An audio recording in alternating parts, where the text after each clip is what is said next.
Is that okay or no? That's fine. All right. Whatever. We're amateurs here, like you said. Doesn't Did matter. did you tell Darren how many beers I went through when I was there at 3 a.m. last episode? Oh, whoa. Oh, no, we'll talk about that on the show. Oh, so yeah. go ahead and hit that. Is it recording everywhere? It's recording now. Yeah, hit it. Your the favorite record, amateur I hacks took it are over. back for another season of the Sneaky Par Show. They're still shitty at golf and clueless in life, but having fun along the way. Over to you guys for... I'm looking at her facial expression. Well, today's a special episode because we've been trying to get this guest down since the Sneaky Par Show did its first episode. And we had a lot of, what do you call it, starts and stops with this one, but keep drinking that wine. We're just really busy. She's here. We're excited. The first female guest of the Sneaky Par Show. And, Because we are diverse. we are. And she's going to bring the heat today. So, you know God. what? If we were live, you better tune in. I'm nervous. Hey, guys. Happy National Pizza Week. I hope you guys did your service to support local pizza businesses here in Chicago. I did. I did. ShiTown? I actually did that tonight. Yeah, I ordered your favorite chicken fried pizza place tonight. Oh, It's the best. so good. We Yeah. should add, for as much press as we give those people, they should Yeah, send us a free pizza every week. We moved pizza night for the family from Friday night to Thursday night because I felt like the pizza was eating pizza than going to play soccer was affecting the performance on the field. So we had to switch it to Thursdays. All about Sneaky Bar, being agile, adapting to your situation. Get those Yeah, kids in nice the work. car. And while we're on that topic, I feel like as a company, we did a horrible job. Like we said, it's National Pizza Week, so glad to see that ShiTown did his job. Have you ordered pizza this week? I did Tuesday, this is actually a crazy thing for me. I do not like deep dish. I bought it for a craving. What kind of deep dish? Luminales. I'd lose on Monday. I don't know what it was about because I never order that. Yeah. It was weird. I don't actually want to talk about it anymore. So we got Daddy D and I are back in the studio, and Eva's in the studio with us as well. ShiTown has chosen, as it is his choice, to stay home because Daddy and I were out living life last weekend in a couple different states. And ShiTown, give us your little rant that you told me, which was pretty good and was fairly accurate. Well, it's Sneaky Bar embraces life, golf, and work. And I feel that neither one of us embraced that over the weekend, right? I was firing off text messages about stuff, and you guys were just radio silence. Nothing, right? To the point where I literally thought to myself, did Marty hurt himself skiing? Like, is he okay? Thank you for the concern. I was starting to get a little worried. And then Daddy D wasn't responding. Then I'm like, did I get voted off Sneaky Bar? Like, I mean, we do have the percentages to vote him off, don't we? yeah, I thought that's what happened. Just like in our work world, we always need to be worried. Yeah. And I also, because it was 20 degrees below zero, didn't go out golfing. So I didn't do my part. Yeah, but you did work and life. I did life. And Daddy D did actually golf, work, and life. So, I mean, it's a perfect balance that we all had, I guess, besides me. Marty, you were just life, and more life. Well, when you're on the slopes and you have, like, the mitten gloves, it's very annoying to, like, take the thing and text on the middle of the hill. Like, even in the ski lifts, like, I would drop my phone. You wear mittens? I had mittens, yeah, to keep my little fingers warm. Makes sense. Yeah. Well, if you have mittens, you can put in the hand warmers very easily if you need it. But ShiTown, you should know, like, my mom knew that I was somewhere, and I probably am busy, and don't bother me, and then I'll text you when I'm home. So there's like your second. Give ShiTown your mother's number so that he can text her if he's worried about you. I'm looking at your Instagram. You got your feet up on a recliner watching Super Bowl, and I'm like, oh, he's not doing anything. Still not responding. Nothing. We have a lot of side action going. Crickets. So, a couple things, guys. We're not going to go over the numbers. Like I said, I think that bit's gotten old, but we might change there. I don't know if we talked about this in the other one. I got an email about where we rank in the podcasts of golf. And this dude's like, you guys are doing really well in Canada. So, ShiTown, what number do you think we rank in Canada out of golf podcasts? Oh, God. I mean, are you going to give us a total? I don't know how many there are. Oh. Just said what. We could be this. Okay. We can't be in the top 100. I think we're out of the top 100. In Canada? Yeah. Yeah. We're out of the top 100 in Canada? I would say so. Yeah. Yeah. According to this person, Eva, what do you think we're at? Canada, though. Top 10. Oh, whoa, look at the confidence over here. He said we're number 38 in Canada, which we did ship a package to Canada. So Now that I think about it, golf isn't. yeah, we could be 38 out of 38 in Canada. Who knows? Now, what are we in the U.S. is the question. Eva, you don't have to answer that. Yeah. How many golf podcasts are there? I don't know. They didn't give me Dude, this there's out of this. They're just trying to make us feel better, so I probably buy I'd some be advertising. shocked if we cracked 250. Okay. I'd be shocked. Oh, Daddy D? yeah. I mean, same thing. I don't think we're top 400. Is there that many golf podcasts? I think there's a lot. Well, guys, you're obviously not giving us a lot of credit. He said we were 87. Oh, hello. Yeah, so, Really? I mean, listen. Out of 87. Yeah, exactly. Maybe I'm thinking. Yeah, maybe I'm more thinking just like social media golf things. He said golf Podcasts. podcasts that are like, Okay. like you can, because when you do the podcast, you set up by what you Top 90. top 90. Hey, top 100. Voted top 100 podcast in America that. and Canada. Congratulations, guys. Yeah. So ShiTown, I had a little ShiTown rant I wanted to go on about a specific golfer last weekend who I didn't like his attitude and his play. And that would be your boy Xander Schauffele, which I don't even know if you know who that is. I do, because I did watch a little bit of the Waste Management Okay. Open, and I'm not surprised His at all by it. first problem was that he said Patrick Reed's protected by the tour and was giving him shit, so he can shut up on that. But he missed a putt, and then he like threw his putter on top of his bag. It bounced around and just walked away. So his caddy had to go pick it up. And it's kind of a dick move, I think. Yeah. I didn't like his attitude. So put him on your list, Brian. He's an honorary, whatever you call He's him. out. He was upset for himself. He wasn't doing that to the caddy. But Well, I hope he apologized to the caddy because it was kind of a dick move. I think they know. The frustrating thing to me about that, watching that on Sunday, but it was typical golf. Like nobody, like pre-Tiger, post-Tiger, right? Like it was nobody's going out there to win it. It was basically who's gonna lose it, right? So and who's gonna hang in there? Like, you know what I'm saying? Like I feel like I think everybody's going out to win it. No, I think Bruce. I think Brooks won it. I mean, with that chip in on 17? Yeah. For Eagle. I mean, I Well, she admitted that was luck. that was like Yeah. the hardest shot in the world. So I have some questions for Eva about that hole. We're gonna go there. Oh, Eva, get your phone out. 17 and this is a drivable par 4. Is it a drivable par 4? 17 is okay. the waste management. Yes. Okay. Well, I think we've had not enough for me, 'cause but we want to bring our most. guest on because we have a lot to talk about. And she's listening to us, Yeah, she's bored listening right out now. of her mind. She's got this cute little smile, like, "No, you guys are so nice. Yeah. Oh my God, he's so adorable. You'll never see me again." So do you need a new drink or we can just bring her on? We can bring her on. Unless she Hop needs over. one. You good? No, she's got her thing. That's mine. All right. Let's flip over here. Finally, somebody good looking on the Jesus. podcast. I'm tired of being the best looking. Jesus. And then there she is. Yeah. Well, welcome, Eva, to the show. How you Thank doing, you. girl? Thank you. Good. Why don't you tell the fans what you're drinking and what you're drinking it out of? Because it's amazing. Or show it to them. This is my Riesling. I do not like to drink wine that often, and if I do, I'm going to put it in a regular glass to make it seem like I'm drinking a vodka soda. Which I asked her, "You want anything?" She said, "No, I'm good." And I'm like, "Well, Yeah. we're gonna, something to eat." She's like, "I love sushi." And she goes, "Well, now I'm thinking maybe a sweet wine, maybe Riesling." That's Daddy that's D an 018. got us some sushi locally, so the three of us had a little sushi date upstairs before we came down to the studio, which was nice. My favorite place in Chicago, Coast, Coast Sushi, if you're listening. Bucktown. Oh, still going strong, huh? Oh, dude, delivery, takeout only, no dine-in. Eva's got a jacket on, so she can make a quick get out when she's done with It this. looks like I have earmuffs on too. Well, you know. you kind of do have your earmuffs on. This isn't her type of weather. She's using that in Chicago. Eva could use the half hoodie right now. The half She's hoodie. got a I full can't hoodie wait on to right hear now. all about it. Well, Eva, why don't you give us a little background of what you do, how you got into it, because we don't want to steal your thunder, but let the fans know, because she actually reached out to her. She has like 20,000 followers on Instagram. It was That's like 20,000 more than us. Yeah, it was like, hey, like if you guys want questions tonight, send me what you want to ask. But tell people like what you do, where you're from, how you kind of got involved with the Sneaky Par Boys. Perfect. So I am a teaching professional at Medinah Country Club, and through some other members, I was introduced to Daddy D. Daddy D. How everyone knows him. It's even hard for her to say. It is very hard. I'm not going to lie.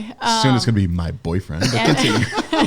And now I'm here with the rest of the guys. So I'm from Florida. This is the first winter I've been here, so it's pretty brutal. I absolutely think this is my last. This was your first. So yeah, explain that, because normally you go back home. Yes, I go back home to Orlando, and I kind of just vacation around and do some work on the side. Not a bad life. And now slumming it with us. I regret my decision. My skin, everything has changed in my life.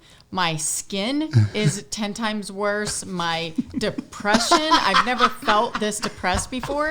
It's just a whole different story. I'm not even the same person right now. So being on the Sneaky Park show right now is rock Yeah, welcome. It can only go up. Is that why you said yes?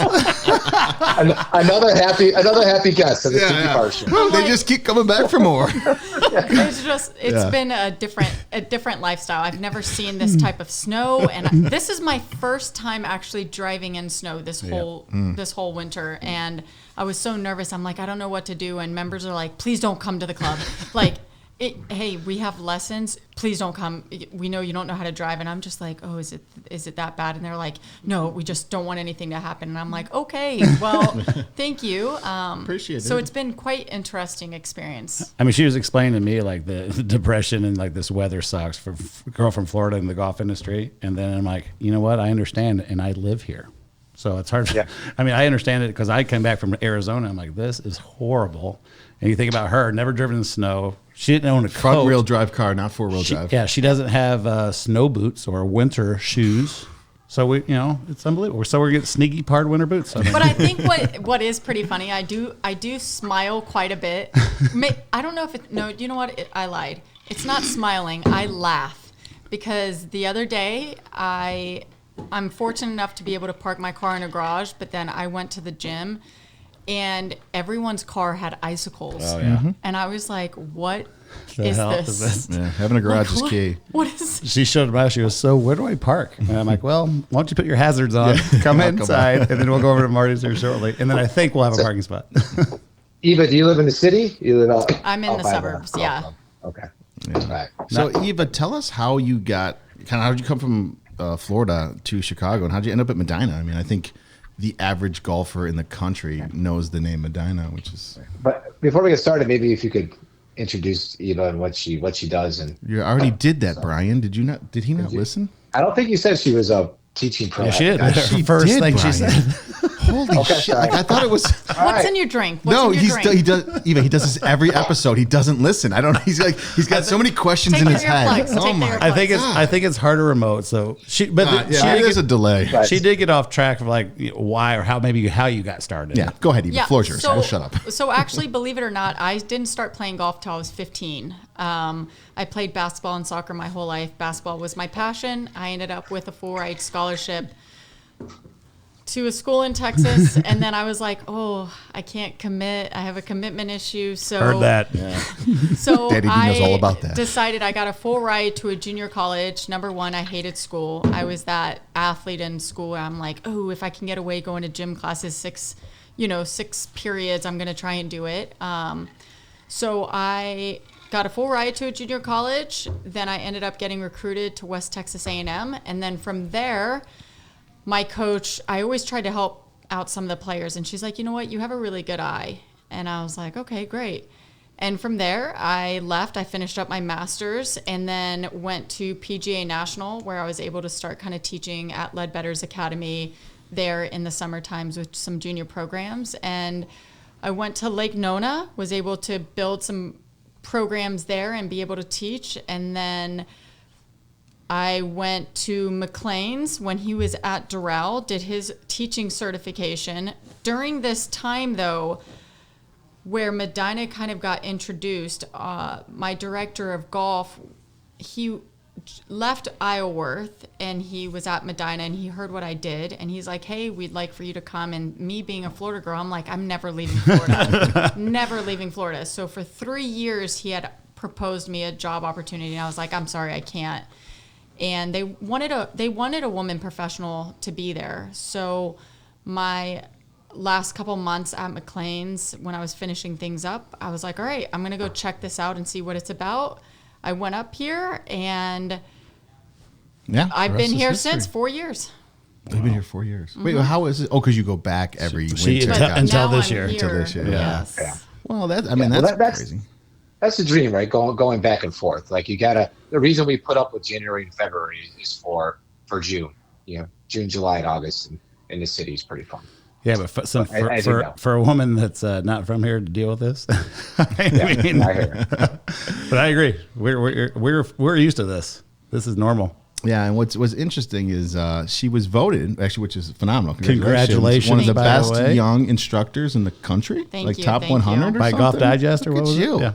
We got a celebrity on the show. We're just going to leave it at that. Actually, it's our biggest celebrity so far. She's going to sign our Sneaky Par hats before she leaves. I was looking on the Instagram, and were you? Yeah. Looking or creeping, Brian? You're creeping. Well, I want to get to know our guests before we started. Smart move. And I noticed that you teach a lot of youth at the Medinah, their kids and stuff like that. So we have a Sneaky Par challenge going on this summer, where I am betting, bring me any 11-year-old, and I can beat him or her in golf from the same tees, straight up. Seriously? Brian's like a 20 plus. Yeah, so I think some of your younger, like I shoot like low 100s. So I've been practicing on my swing. Okay. And I was like, I already know. I got it. We'll set it up. But wait, what happens? Right, but what happens when they win? Oh, he thought he could beat Charlie Woods. They get a Sneaky Par hat. That's not good enough. Full scholarship. I'm the manager. There has to be some benefits. What would be a good benefit for an 11-year-old? I mean, these 2 months worth of lessons. Yes. Oh yeah, you pay Eva for the lessons. I love it. Actually, no, you pay for yourself for the lessons. Oh, that too. And then you got to wear like a crazy outfit that makes you look ridiculous. Since it's a Sneaky Par sponsored event, I feel like that just comes out of the kitty. Hey, I guess you're the boss. We're still waiting on your money order too, Brian. It should be there today. 2021, we're waiting on money orders. Supposed to live at 11. Do I have to sign for it? Oh, dude. We'll go back to Eva. Yeah, but that's but like same tees though, like the men's tees, no strokes, straight up. I have some kids. Yeah, yes. I don't think you can do them. Yeah, there's no 11 years old. I feel like 12. They start to turn into men. I will take an 11-year-old that I have right now, and they would probably take you. Yes, this would be the greatest thing on television. Okay. We've been telling them this for many episodes. You just don't listen. I love how it takes a PGA Pro to tell you that you can't do it versus See, the Danny difference D&I. is that I always, my kids love to hit those fairways and greens. I don't know what your capability is with consistency of fairway and green. Zero capability. See? But I'm trying to teach myself the single plane swing. Oh God, here we go. That's another episode.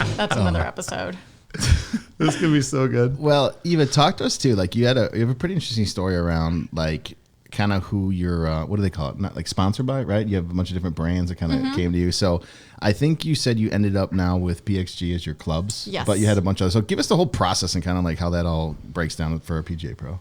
Yeah. So oftentimes a lot of companies, especially at nice golf courses, they want to make sure that they have the right ambassadors for their promoting everything like that. So I have been with multiple companies, and last year I had a rep, and he was like, hey, listen, we want to offer you this opportunity. It was with PXG, and we sat down and talked about it, and it was the best decision I made signing that contract with them. They are so supportive with women in this industry and understanding what women actually do for the growth of the game. And that's what I wanted to be a part of, that team. So when they symbolize kind of that promotion side of it, it was easy for me to just say, hey, I want to be a part of this. No question. Good. That's awesome. Yeah. Good for PXG. Yeah, and on our side, we never understand how that works. No, zero idea. So she did tell us, Brad, that she's going to get hopefully like one of her reps from PXG or her other sponsors to come with her back on the show to kind of talk about that whole business side of the golf game. Because, I mean, I'm super intrigued by it, and we are a business podcast as well. So I think a lot of people would be intrigued about how the business side works. I love it. I have some questions about women in golf, if you have some time. Absolutely. Oh, gosh. No, she's got to go. She had 20 minutes for us. She's done. Beat it, nerds. Full disclosure, I have a daughter, right? She's she'll be 9 here in March, so I'm all on board.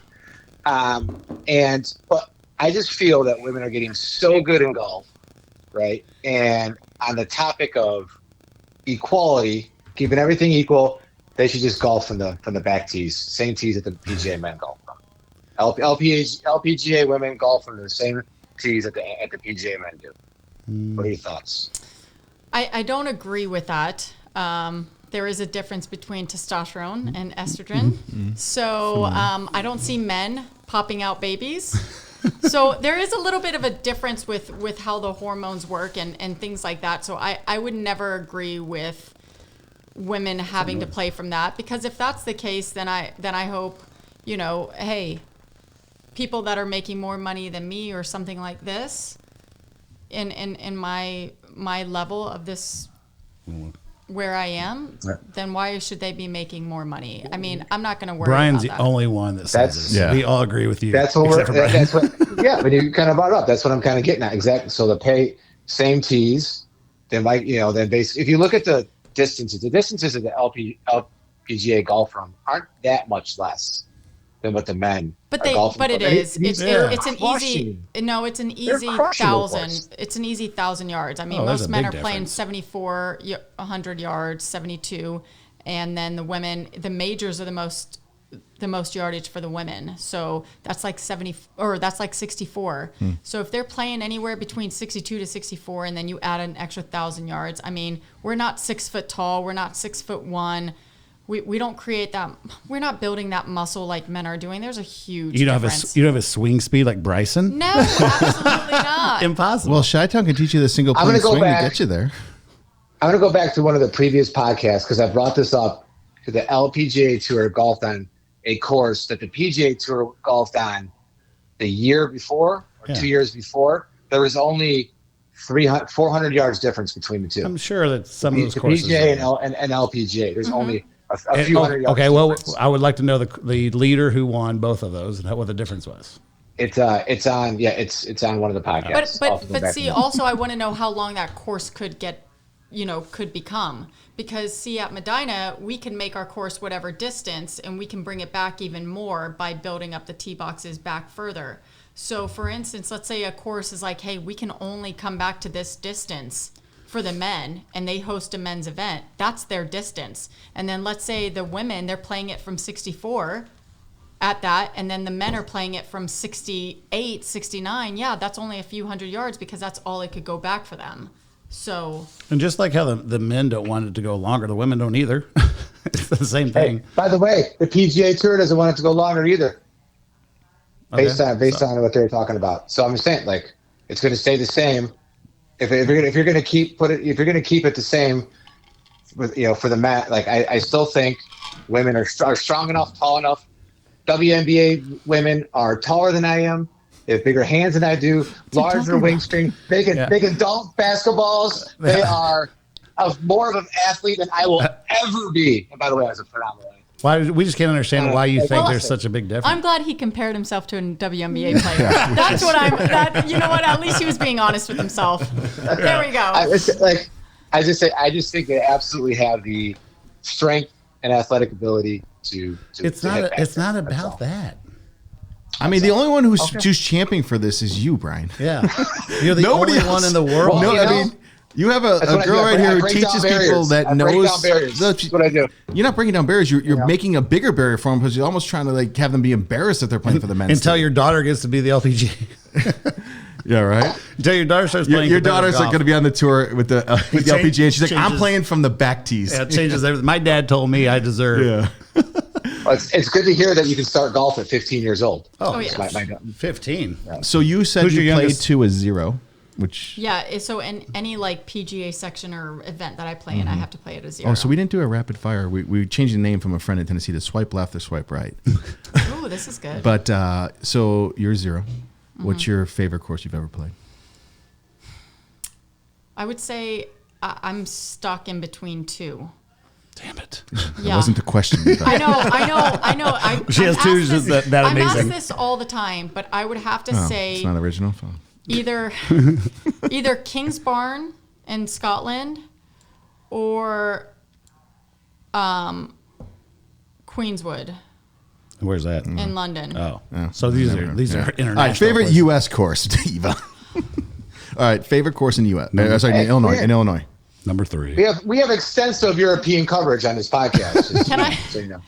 I don't have a favorite course. Well, Medinah number 3 is obviously your favorite, but other than that. Honestly, I would say in so far it's been Seminole. In Oh, Jupiter. yeah, that's a good one. Okay. There we Or go. Oakmont. I'm not gonna lie. That course was one of those courses where I was listening to the caddy and I was like, he's like, oh, it's only 110 yards. I'm like, it's 150, and he's like, no, really, don't play it more.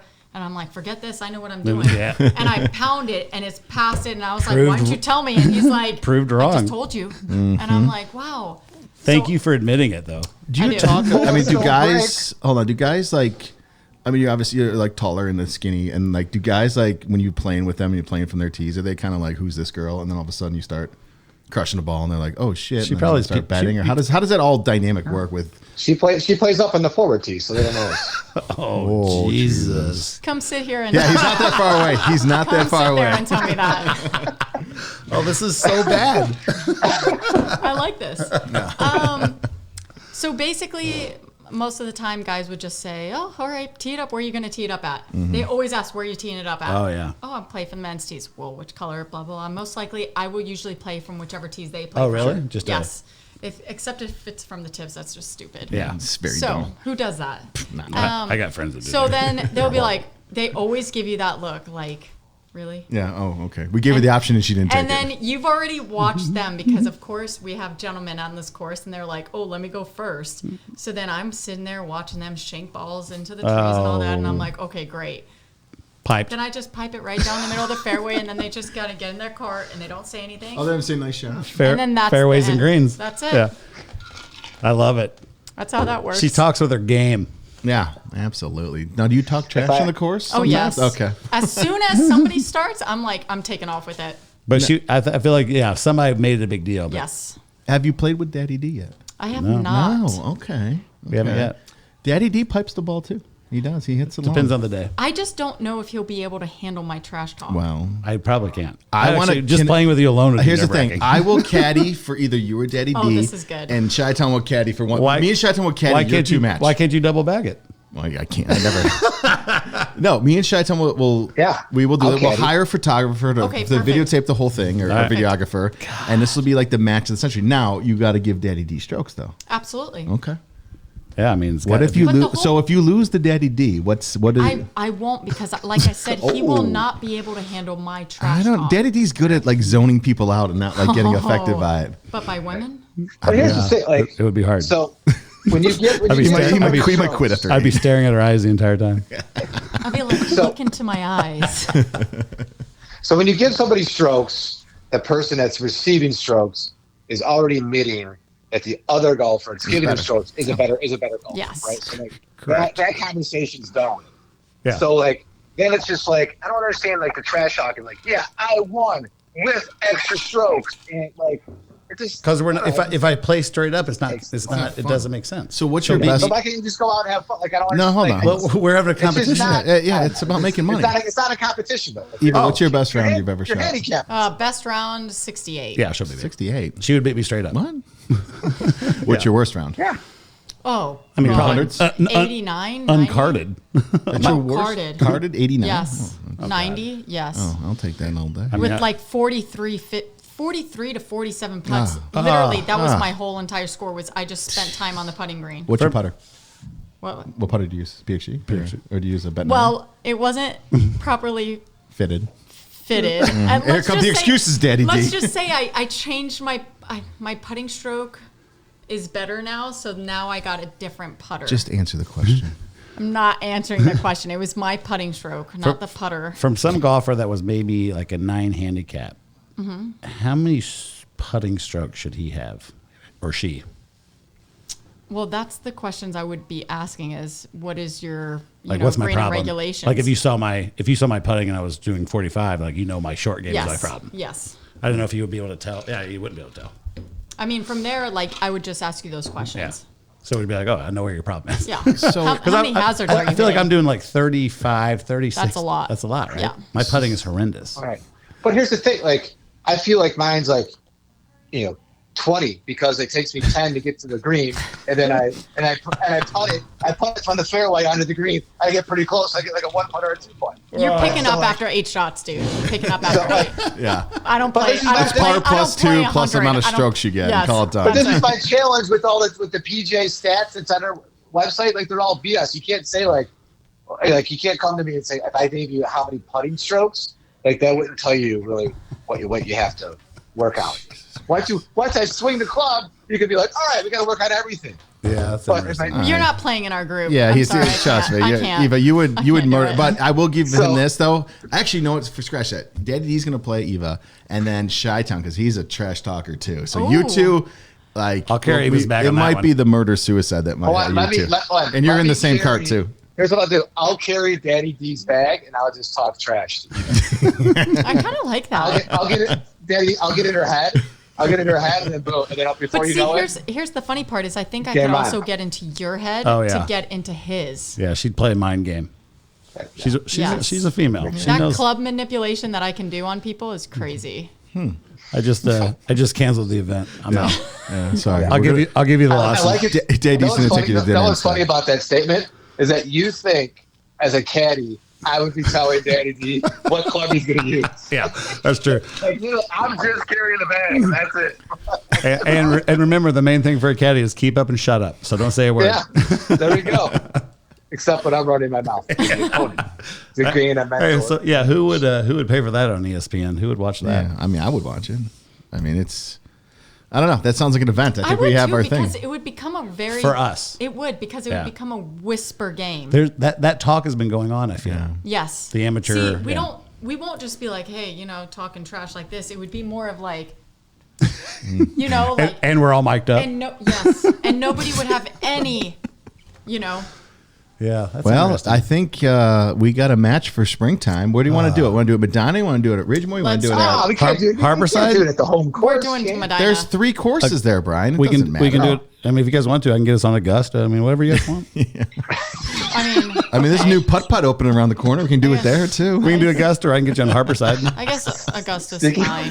All right, I guess we're going to Augusta. Or I Sticky mean, bars. okay, Medinah. Home course. Could you Medinah imagine if number we showed up to Augusta? They're like, "What are you doing here?" Like, "Well, we got a match." What do you think we got going on here? we got Daddy know D who we versus are? Eva. Yeah, I mean, hello. three. We have credentials. You guys- we have brought you credentials guys that some we made. swag just to say thank you. We made credentials. That's where the media tent is. Augusta didn't get the press release. Oh God. Well, switching topics though. So I know Brian mentioned that you coach and teach a lot of youth golfers. What would you give somebody like Brian who's got young kids and other young kids? Like, what's the best advice you give young kids want to get in the game of golf? Or the parent of a young kid. Mm-hmm. You know what? This is a great question. And be honest, but be nice. I am. I'm going to be completely honest. Anytime you're teaching kids something, you're trying to get them into better habits, right? Because down the road, you don't want them stuck into something that, they're trying to figure out and it's a struggle for them.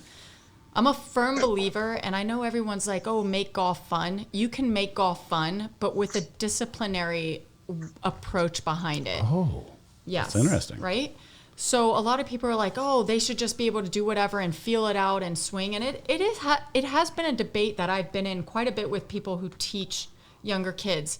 But if you are teaching a child yes and no and what they can do and what they can't do based on something, why wouldn't you do that same approach with a golf swing? Right. So if I see a kid and I know what they're capable of, or if I can simply put stuff down for them to follow a routine, why wouldn't I do that? Because then I'm giving them that opportunity to feel something right, but their approach may not be the correct approach, but then I allow them to feel what would be a proper approach into a golf shot, right? You allow them to fail, So sort of? Kind of. yes. How you learn? You gotta learn from No. mistakes. Sort of, right? No, yes and no. So this is very interesting. I see a lot of coaches that let their kids do whatever they want because they're learning, right? And they're developing their muscle memory and things like that. But what is that muscle memory we're teaching them? Remember, as a kid, they're going to start develop that same sense of feel. Is that the right approach necessarily? So let's say you kind of take off in a direction and you're like, hey, this is the foundation. What I see happening a lot is people just getting away from the foundation.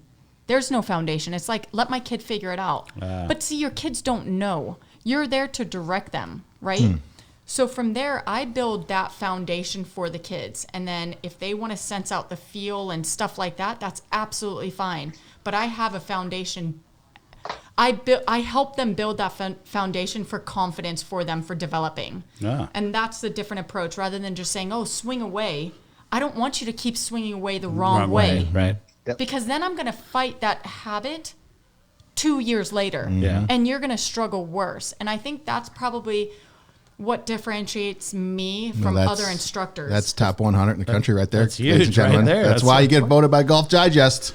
Listen up. She's available. We'll send your info out later. They can sign you up. I thought about like getting a lesson from her. Like, she's like, your swing is horrendous. Well, and that's you're 42. Well, that's a great question. But think about it. When she goes, let's say, she's going to go ahead and teach you, or somebody joins, country club at Medinah, like myself or something like that, right? Like, you don't have to be a member to get a lesson from her, FYI. Okay, sorry. Like, teach me how to golf. Wait, you do. Sorry, you do. Cut. We'll edit that. With Darren, like, there's 20 years Correct. of bad habits. There's it's just, to your point, like it's so hard to get somebody like Darren to just change his swing, do all that kind of stuff, become a better golfer than it would be like a youth. So you can't, like, to your point, if you start off with the wrong habits, it's harder. Correct. To change them, right? Yes. And that's what USA basketball and USA soccer has done, like, over the past few years. They went back to what you're talking about, foundational training, like just rinse and repeat, muscle memory.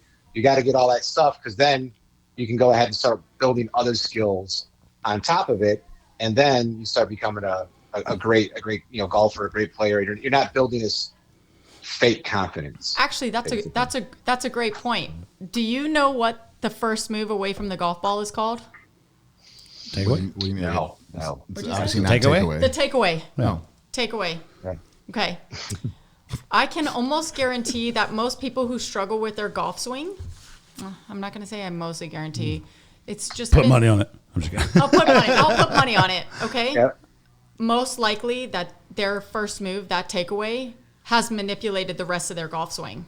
So what I do is, if let's say somebody, especially older, that has all these other bad habits, I will literally focus specifically on their takeaway. If their takeaway is not that first approach that's going to direct them into the proper moves going back, I worry about nothing with the backswing. I focus completely on the takeaway, because that takeaway is the first move. You can be inside, you could be too outside or whatnot, and from there you're going to keep dragging that same bad move through the rest of your swing. Sing it, sister. So what I do is I focus strictly on that first move. If you can produce a good first move, most likely you're going to start setting yourself up for proper movements going through the rest of your swing and then coming down. And that's my approach with teaching, because there's no reason why I should mess with anybody's wrist hinge if they bring the golf club back with first flipping that hands and the club face completely behind you.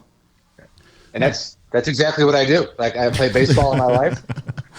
And I know the right to do, to the muscle memory. I know the right thing to do, but I've played baseball all my life. As soon as I come back, it's like, get in that baseball swing. It's like, it's right away. Like, just break the wrist right away. And like you said, it's just a shit show after that. For somebody that came in, for somebody that's for a lesson that came in like a 9, that's 41 years old, and like, you could probably change everything, but here's that person, meaning Daddy D, is not going to practice. Correct. He's not going. So then you got to fix what I'm bad at, or what it's going to change a couple strokes on, right? Because you're not going to be like, Darren, you have to change your whole swing at this point in my life. It's just not going to happen, right? Right. And I'm going to be like, there's no fucking chance. There's no way. So But if you said to me like, well, let's work on your chipping and your putting, and that takes 10 strokes off my game, that's huge for me. Right. So you're what now? You're an 8? 9. So he's a 9. If he's 9.7. like, hey, Eva, I want to get to 6, 5.5. How many lessons times would you think, or would it take for you to get him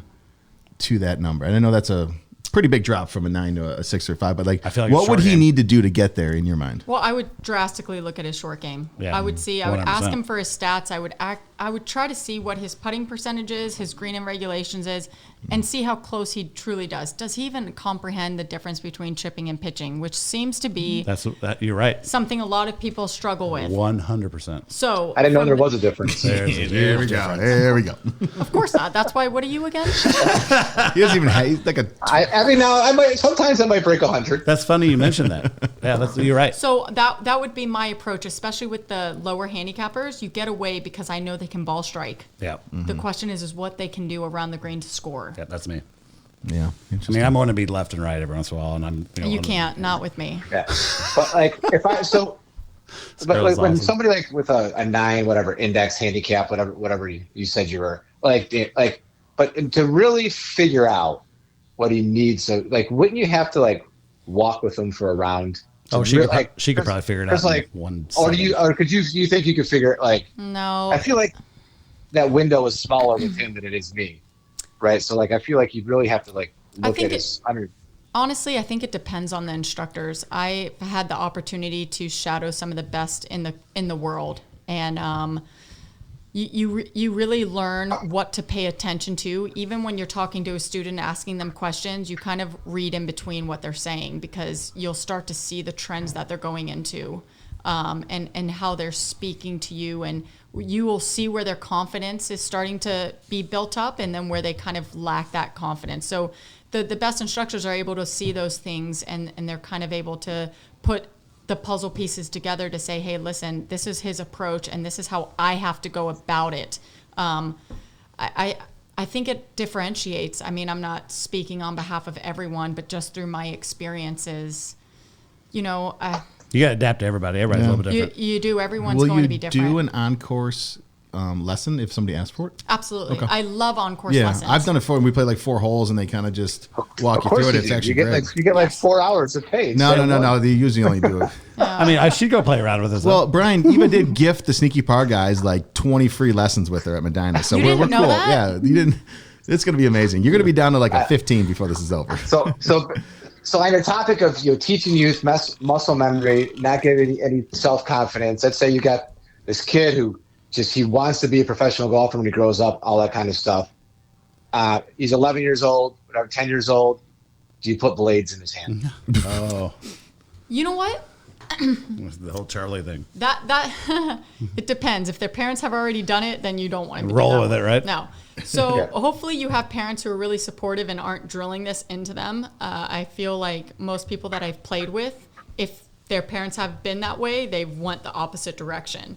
As for coaches wise, yes, I can be tough on my juniors who do want that. I am very realistic with them because I don't want to give them, the false hope or something, but I do give them that opportunity to accomplish goals that will allow them to get to that next step.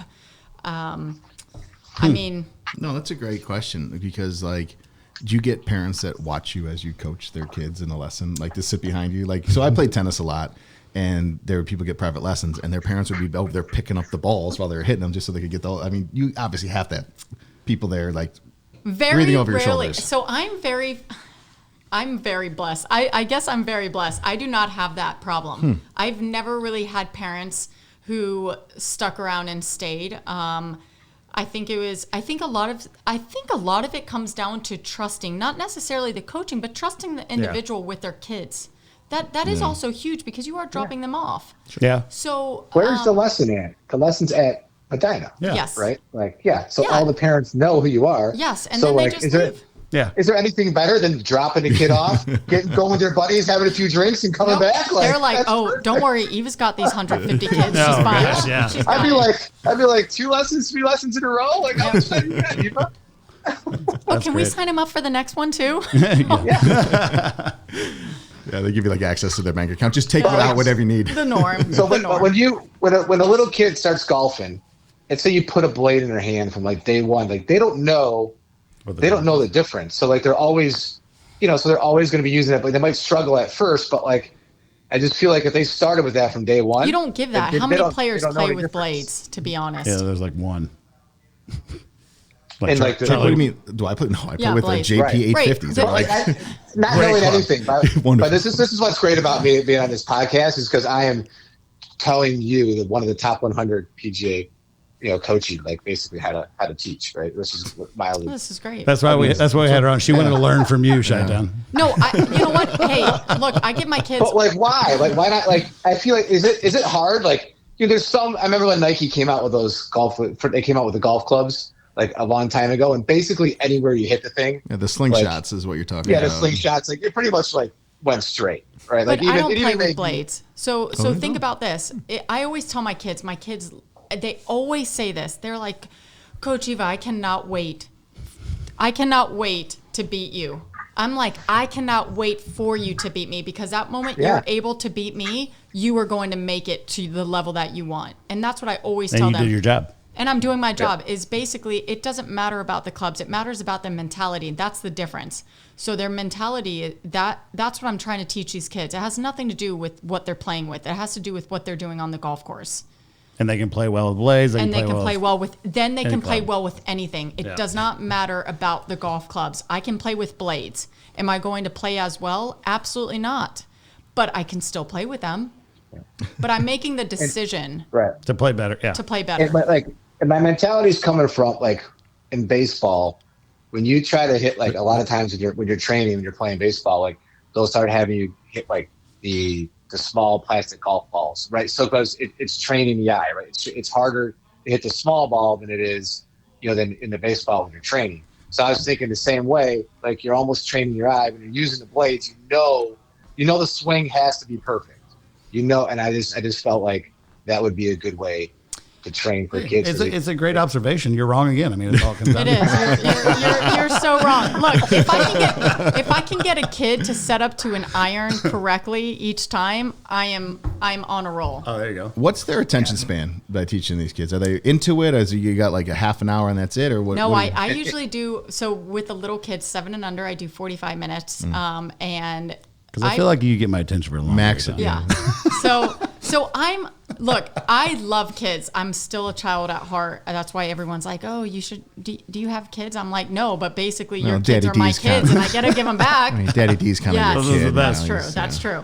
But basically, so what I end up doing, I play a lot of games with them. So anytime I'm in the competition with them, their attention span is just like on point. Yeah. So, that's smart. Actually, they like to see me suffer. So they're like little ShiTowns. Yes. So there's always challenges. So basically, I'll flip the switch. As soon as they like start to rum off, I'll be like, okay, I got a challenge. Okay, what's the challenge? You guys must make these amount of putts from this, blah, blah, blah. If you don't do this, you owe me 20 push-ups. If you do this, I owe you 20 push-ups. So their focus completely changes. Is like, oh, we're going to get Coach Eva. Let's get her. So their focus goes straight on how to make those putts. And then, yes, you do see me out there doing push-ups and burpees and things like that. And they're sitting there like laughing at you, taunting me. And I'm like, you know what? I wouldn't have taunted you. I would have just said, hey, drop and give me 20, That's smart. So that's how I get their attention completely right back onto golf. That'd be great to add to your competition. Add the whole, because instead of a skins game, whoever wins the skin, the other one has to do 10 burpees. That is true, because I wouldn't be able to. Well, actually, Darren wouldn't be able to swing after the second hole. Fair. That's probably fair. Game on, right? So Eva, like we said earlier, reached out to her 20,000, I think, close enough followers, and asked them what questions they wanted to ask. And she sent Daddy D the email with a bunch of, I would say it's probably an edited version of what you got back on the there. First, she wasn't, D, you want to ask some of these, or you want me to go, or what's your thoughts? Go ahead. So we were upstairs having sushi, and Eva's like, hey, Darren, can you go to my car and grab my bag? I was like, all right, well, you staying overnight with Daddy D at my house? And he brings it in, and it's like, which is fine. Bag. I support our guests. One of the questions she got, which I think is a very weird kind of question, but what is the one thing you always have on you? Hold on, Shalera, if you had any guess on this one, what would you think it would be at all times what she has on her? Clothes. Well, besides that. Besides clothes, man. Yeah, come on, Brian, that's such a generic answer. Maybe golf related, Cell maybe phone? not. I go Brian, like something like off that you wouldn't think somebody would have with them all the time. Oh. Chapstick. No. You know what? I'm not going to lie. Since I've been here this winter, I feel like I've literally put chapstick on my entire face. Like, I go like this, and then I'm like... Okay, no, something All else. right. Why don't you show him what it is? Because she brought it down with her. Because she literally has it with her right now. I didn't even know what it was. Brian doesn't probably want to know what it is. I know what it is. It's a Theragun. Theragun. Nobody ever believes me. Like, I have this thing on me 24/7. And I'll just Theragun randomly wherever I am. I've seen those things. I didn't know the name of it. I had to look it up. Those are like $600 a piece too. They're not inexpensive. I have one, but I think I have the less expensive version, the knockoff. But ouch. Yeah. Yes. Well, let's get into some of the other questions, which we knew were coming here. Like, are you single? Yes, I am. So you okay, Daddy D? It's okay. Okay. That's okay. interesting. And as obviously the next follow-up question, was this the same person who asked, how is your dating life and do you use any apps? Or Yes, was I do use dating apps. Okay. And it is so much fun. I actually... I've never heard somebody say that. Look, I don't use TikTok, but my friend does. And the other day I sent her a screenshot of me just swiping through because I'm a swiper. I'm just like, swipe left. I don't swipe right. I very rarely swipe right. And that's probably why I'm still single. And there's that song like, oh no, like all that. Oh, no. And the whole thing of my whole screen thing was that. And I was like, oh my God, this is so accurate. I'm just like, no. That's genius. Yes. So I think a question for everybody is, how did you and Daddy D meet?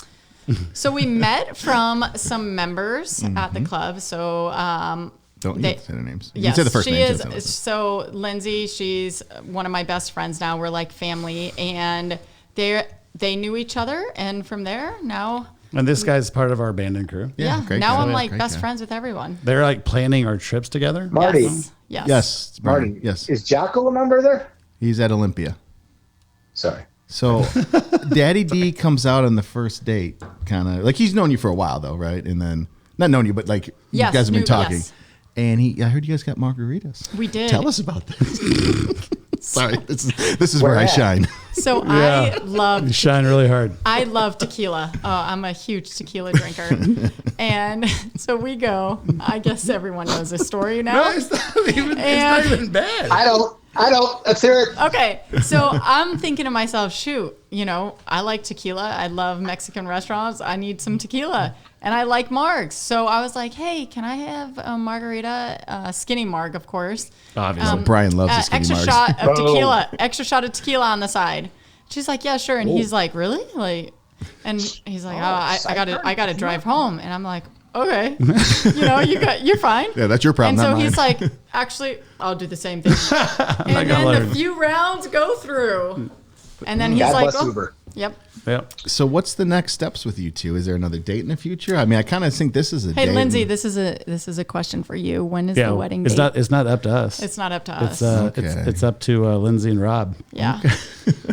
Apparently they're planning something that we're going together on. Yes. Okay. And would you go if that was the case? Eva? Absolutely. Would you go, Daddy D? Wait, who's buying?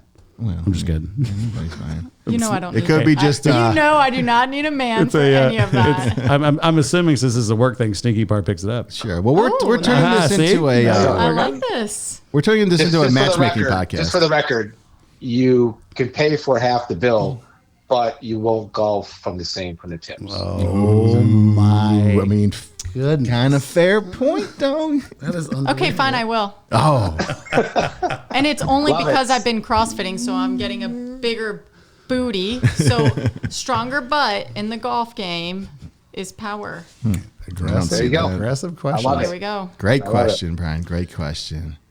So back to Pebble Beach. So I think we were.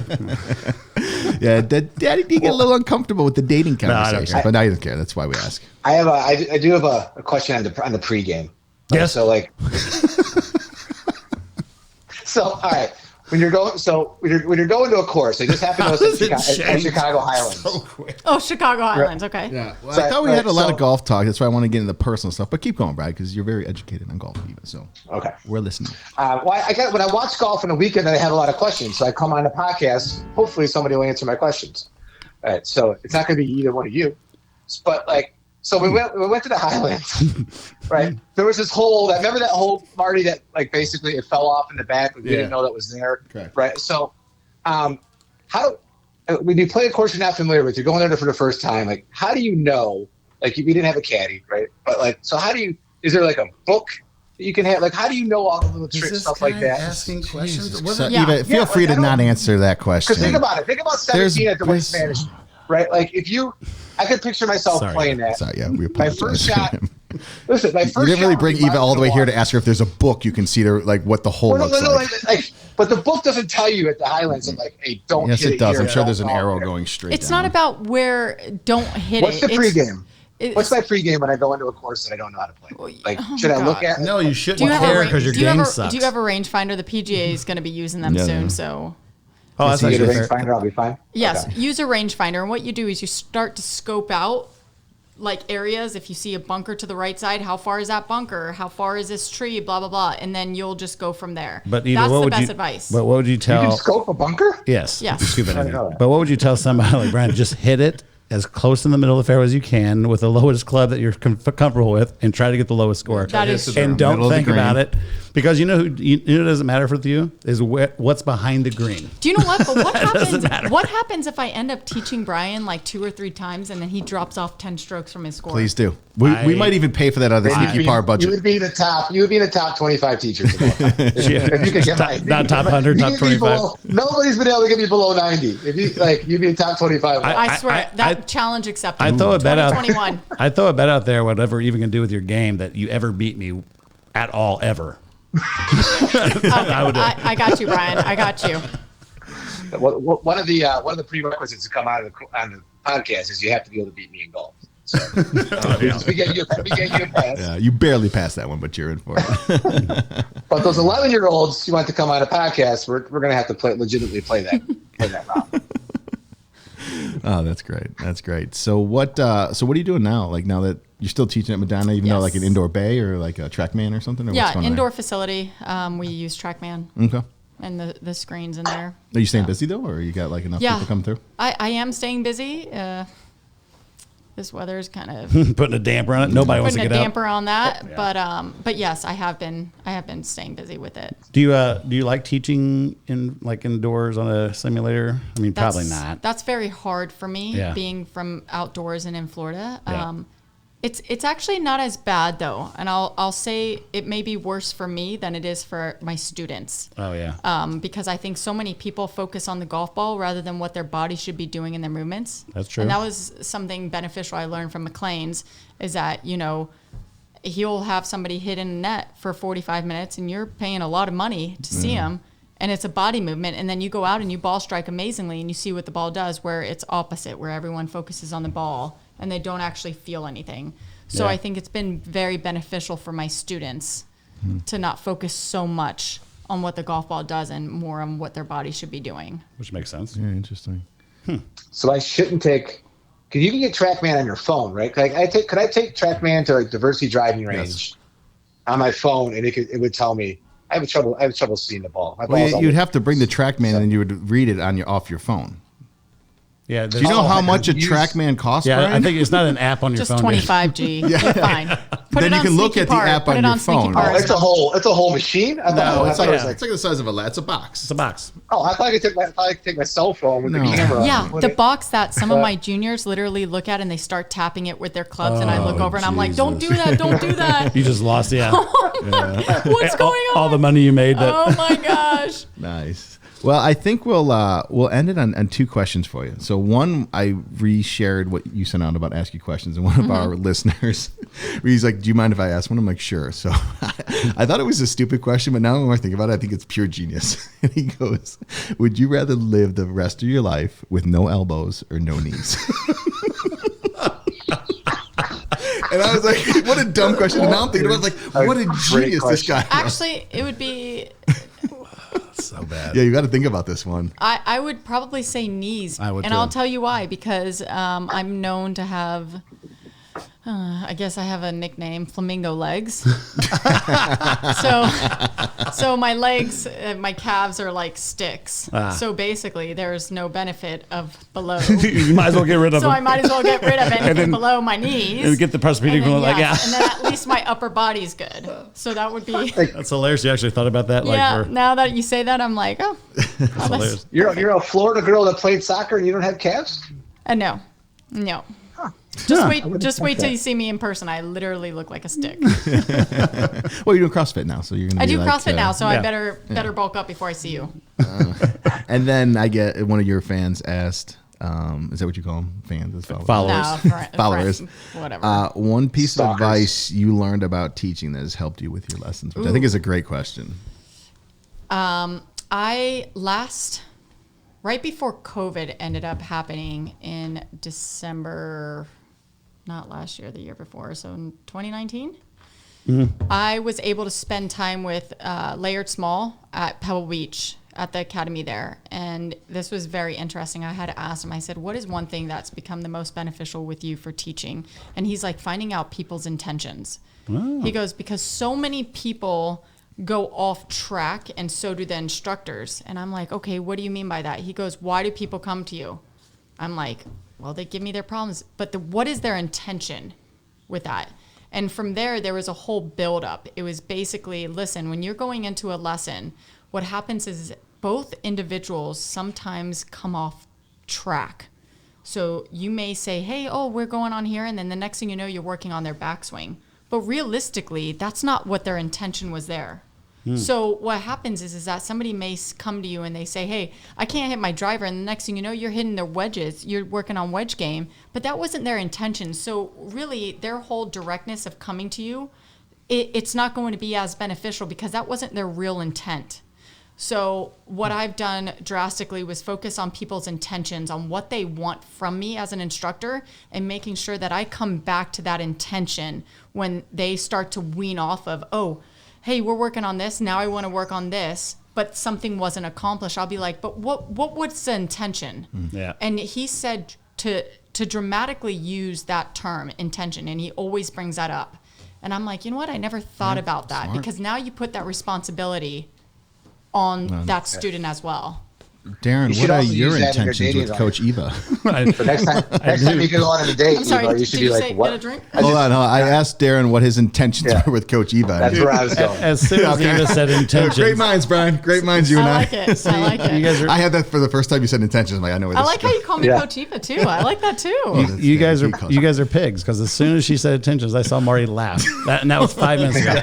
And so he had it brewing. I in his couldn't wait mind. to like spit it out real quick. But Jesus Christ. okay, Daddy T. Don't Hey, I have a couple more questions about golf. sure, we got time. You said, What are your intentions, Brian? Before you get into our last question. All right, so did Eric do the Monday qualifier at the Waste Management or not? No.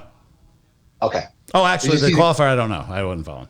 Okay. Did But you he see did the not guy that make- won? The one? No. He was a Chicago guy, U of I guy. Oh, really? Yeah. Nice. Nick Hardy.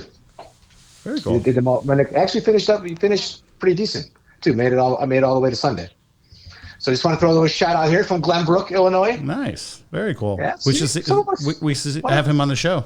Oh, and Eva gave us a chance to possibly sponsor her bag. Would you say the ball thing? Yeah, the or- ball pocket. The ball pocket. We're moving up, Brad. We got shirt collars. We got possible ball pockets. You're gonna ask her after this is posted if she's like, man, I'm good. I changed my mind. Yeah, you guys are. We didn't sign any contracts. I'm like texting her, hey, Yeah. Hey, So- what's up? Hey. She's like, I want to hang with the sneaky birdie guys. You guys suck. So if you're looking at the purses on a LPGA, right, and you're looking at the purses, and you're looking at the purses on the Corn Ferry Tour, right? So if you're a great golfer, like and you're a great golfer and you're female, do you look at something like the Corn Ferry Tour or does the LPGA pay? You know what I'm saying? Do you try to get into any guys tournaments that you can still win? What? Finishing lower in a guys tournament with a higher purse can get you more money than finishing higher in all girls. These women can't. I'm not saying it in a bad way, but the scores on the Corn Ferry Tour are. I mean, these women aren't even shooting half of what they do in the first 2 days. So for them to even make it on that level is very tough. I mean. We can get into this another podcast Or not. but nothing is ever fair. Look, I'm in a male dominant industry, and yes, it's been a complete struggle for me. and you've succeeded. And you I've seem like you're doing succeeded. pretty well. Yes, but I've succeeded because I've never you know what? Maybe I'm fortunate enough because I've had that support. Yeah. But I have that mindset of nothing's going to, or nobody's going to say, hey, it's because you're male or female that you're successful. I'm just basically going for what I want. That's it. So I think at the end of the day, I don't think women should be competing. I do think that PGA and LPGA should collab a little more in tournaments. Yeah, there should be something team thing going on. They should be doing more team stuff. And I did do a podcast 2 years ago that I was like, hey, listen, sorry, you guys were not around. Well, it was probably like Barstool Golf. That I did tell them, I was like, hey, look, they should be doing stuff like this more often. Like you guys have the Ryder Cup, the Solheim Cup, things like that. But there should be team matches between men and women. And I think that's what could help differentiate and also increase the pay for more equal rights with I got it. Sneaky Par Cup at Medinah. PGA Pros, LPGA Pros. Hey, that's actually not a bad idea. Done. Love it. Not a bad idea. Let's get it done. It's a podcast of innovation. All right. Well, so one more question, Marty. One more. Sure. All right. Hey, this is your show, buddy. based on the pregame plan, I think you said something on the last podcast, Marty, about try to birdie par fives. And the pros would no, they're like the way they do it. Like ideally, they would par the par threes, par half the par fours, maybe not half, but like 75%, birdie the rest, and then try to get that eagle chance on the par fives. And that's usually where a lot of the pros I think will tell you the par threes they're not really trying for birdie. Most of the time, they're trying to just get it on 2-putt and get off there and move on to the par. My question it's power and length is the game now, and that's what you can get on par fives and par fours. Yes. Why do you think Jordan Spieth hit into the water on 17? Because he went for it. Par 3 is the hardest one to par. Yeah, the pros hate par 3s. And that's what I'm getting at. That was my question. Oh, sorry. Why is the par 3 you're teeing it up? Because there's power is not involved. You can have any player pretty much of any size. Obviously, there's certain ones that are 230 and longer, but for a 175, anybody of any, you don't have to be a long hitter to hit that ball. But if it's a 600-yard par 5, I guarantee you'll got people going for it in too. Yep. Right, and so my thing is I still don't understand why. Right. But I get so you're saying they're just trying to get it on par 3s. It's not that it's hard. It's just that they're not trying to get it close to the pin. They're not risking to get it. They're not risking a bogey when they know they can hit center green 2-putt and get off. Your approach shot to the green on a par 4 and par 5 is shorter than it is on normal par 3s. Yeah. It's shorter, so it's easier to hit that. Oh, okay. So now on a par 3 on a tour is 200 and something yards. That's your fucking now I'm getting mad. That's your second shot on a long par 4, or maybe it's your second shot on a long par 5, but like a 240 iron or hybrid or whatever they're hitting that far it's hard to do. But you're talking about from a par 5 hitting your green regulation, you're hitting a 100-yard wedge shot in there. That's where it's easy, and that's where they score. That's where par 3s are hard for any of us to score on. If birdies on par 3s are hard, you hit a dart at it and you one putted. How hard is that? And even did you notice how Daddy D got frustrated there and swore? Right, that's a unique ability that I have on a golf course. I don't even have to try. Yeah. I don't have to try to talk trash. I just frustrate people. This is why it's going to be beneficial that you're going to caddy for him, and then I get Marty. I'm going to carry my own bag. I'm going to be like a yes, Coach Eva. Yes, Coach Eva. I'll clean your ball, Coach Eva. And guess what? I am going to throw that club at him, and he is going to pick it up, and he's going to put it in my bag. Coach Eva, we need to be calm out. Like hole 5, I'm just crying. I can't do it. Done with this girl. She beat me. I'm done. And then if you guys want to pay me a couple $100, I'll just feed her tequila shots the whole time. We'll see what happens there. I mean, I got cash. Yeah. I accept. And the reason for that question was at Torrey Pines South, when I was looking at the scorecard, some of the easiest holes on the course were par 3s. So I was thinking, this is going to, basically, Marty's wrong. They're going to get tons of par 3 birdies, and didn't happen. It doesn't work like that on the PGA. That was one thing at Medinah is that the par 3s were too easy. Oh, really? Yeah. So par 3s need to be a little more challenging for players where they're not. I mean, they are setting up that approach to. Is that because it's the distance? Yes, distance does matter. No, but the Medinah par 3s are not that long. Right. So they weren't played as long. Really? As Hole 2 is a par 3, right? They were playing a little longer, some of them, and then some of them were a little shorter. So, we'll be doing our renovation. We have the President's Cup, and Which obviously we're going, right? Right, absolutely. In the private Medinah Media pass. suite. Media pass. Media pass. There we go. But yeah, so basically those are huge parts of the golf course are those par threes because you're right how Yeah. they approach the par fives and fours. Yeah. Those are so Yeah, much but easier. I mean that 17 is so cool, right? When It they have the is. grandstands You up, can't- that is just an amazing, Yeah. amazing little hole there. So, okay, well, we got great content. Obviously, Coach Eva, you're welcome back anytime. You have probably Anytime. so much more to talk about. I'm glad it took us 6 months to get you here, but Daddy D made it happen. I guess it's just some margaritas and you're good to The go. timing, Yep. the timing was off. and Sometimes I invited the day before, so that's not very Literally good. the day before. Yeah, that's not very good. Before we go, what's the next steps with you two? Who's texting who? Hey, we got the trips with the kids. Is it? No, hold on. It seems like men just love to Instagram message. I'm like, if you have my cell phone and do not utilize my text messaging, Listen up, guys. That's true. yes. What's But your if you screen name on your apps, just so guys listening out there can. But if you don't have my cell phone, don't ask for it because it means that I didn't give it to you on purpose. Okay, and if guys want to find you in the dating apps, which ones are you on? Bumble. Hinge. Hinge. You're not on Tinder. Oh. But wait. Wait, which was your cool? Tinder, actually, I'm not going to lie. I know it used to be that whole thing with the whole hookup Is stuff. that your most? But I make it clear on my thing. I'm not here. I'm here for real. Okay. So if you're not here for real, you can swipe left. So last question to clarify for all the fans that ask you in your DMs that you told us earlier. OnlyFans, you don't have one, right? Just checking because that's what they asked. No, but how many people would sign up? I mean, if you did a Daddy D and you OnlyFans together But see, that's the question. So here, I could be giving golf lessons. to Daddy D. Do you know how good that would be? Like, I could be giving golf lessons on OnlyFans, and somebody could say, "Hey, I want you to put him in this position." I'll put him in that position. Oh, I'll my subscribe to God. that. This would be great. You guys just Hey, I want to crossed see the what he's line. like when he swings it flat. Oh, I will put him flat. All right, before this gets any more weirder and we lose our day jobs, thank you again. Thank you for coming. Darren, thanks for setting this up, buddy. We owe you. You Anytime. book all the talent here, which is amazing. So thank you. Congratulations ShiTown, on the top 100. Thank great you. questions today, buddy. You really came with it. Great meeting you, Eva. Looking forward to Yes, seeing you you again. too. All right, we'll see you guys. Well, actually, next week we're going to come by and we have another special guest who was the top golfer at Northwestern University back in the day and has some cool stories to share with us. So we keep bringing the guests and we just ask you guys keep because listening. us alone is Yeah. not going to work. We have. Hey, quick question. Are there cheerleaders for golfing? I understand it's a problem at Northwestern right now. I don't think so. I doubt it. Great Oh, question nobody though. picked Why up- is that? Nobody picked up on that? No, what happened? Hey, we'll ask him when we I interview will. him. Okay. I will. I love throwing shots at the Wildcats. Don't piss. All right. Well, all right. We'll go. All right. We got to go. Thank you. We appreciate it. See you guys Bye. later.